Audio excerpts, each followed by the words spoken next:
আতশবাজি, গোলের আতশবাজি, carnival, the samba carnival. Mission হেক্সার স্বপ্ন বুনতে থাকা দলটি বিশ্বকাপের আগাম মহড়ায় দেখালো গোলের হেক্সা। প্রথম বাঁশি, প্রথম ভুল, প্রথম আগুন। মারাকানার রাতটা ব্রাজিল শুরু করলো ঠিক যেন স্প্রিন্টারের মতো, যেই দৌড় শুরুর বন্দুক শুনেই প্রতিপক্ষ খেই হারিয়ে ফেলে। এই ম্যাচে সেলেসাও শুধু গোল করেনি, প্রতিটি আক্রমণে লিখেছে সতর্ক বার্তা।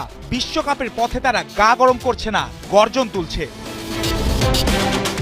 ঘড়িতে মাত্র 1 মিনিট, পানামার বিল্ড আপে হোঁচট, মাঝ মাঠে ক্যাসেমিরোর প্রেস, তারপর ভিনিসিয়াস জুনিয়রের সামনে সবুজ খোলা রাস্তা, বক্সের বাইরে থেকে তার শট সোজা জালে। গোলরক্ষক ঝাঁপ দিলেও বলের সঙ্গে তার দেখা হলো না। ব্রাজিল 1-0, মারাকানা তখনই সাম্বার তালে।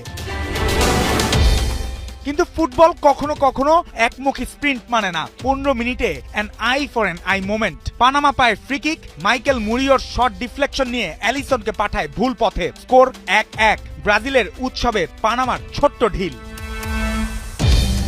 এরপর শুরু ভিনির বাঁ প্রান্তে দৌড়ঝাঁপ, কখনো কাট ইন, কখনো ক্রস, কখনো রক্ষণকে পেছনে ফেলে গতি। 39 মিনিটে সেই গতি থেকেই দ্বিতীয় গোলের নকশা। ভিনিসিয়াসের মাপা বল, ক্যাসিমিরোর দ্য ক্যাপ্টেন্স হেড। ভিআর এর ছোট্ট বিরতির পর গোল বহাল। বিরতির আগে আবারও এগিয়ে সেলেসাওরা। দ্বিতীয়ার্ধে কার্লো আনচেলত্তি খুলে দিলেন বেঞ্চের দরজা, আর ব্রাজিল পেল নতুন অক্সিজেন। পাকেতা নামলেন ছন্দ নিয়ে, রায়ান নামলেন ক্ষুধা নিয়ে, ইগোর থিয়াগো নামলেন শরীরী ফুটবল নিয়ে। 53 মিনিটে পানামার গোলরক্ষক মস্কেরার ভুল পাসে সুযোগ পেয়ে রায়ানের ঠান্ডা মাথার ফিনিশ। স্কোরবোর্ড তখন 3-1। পানামার ভুল, শাস্তি ব্রাজিলের। 60 মিনিটে পাকেতার শিল্প, ডগলাস সান্তোসের পাস থেকে বক্সে তার পরিমিত ফিনিশ।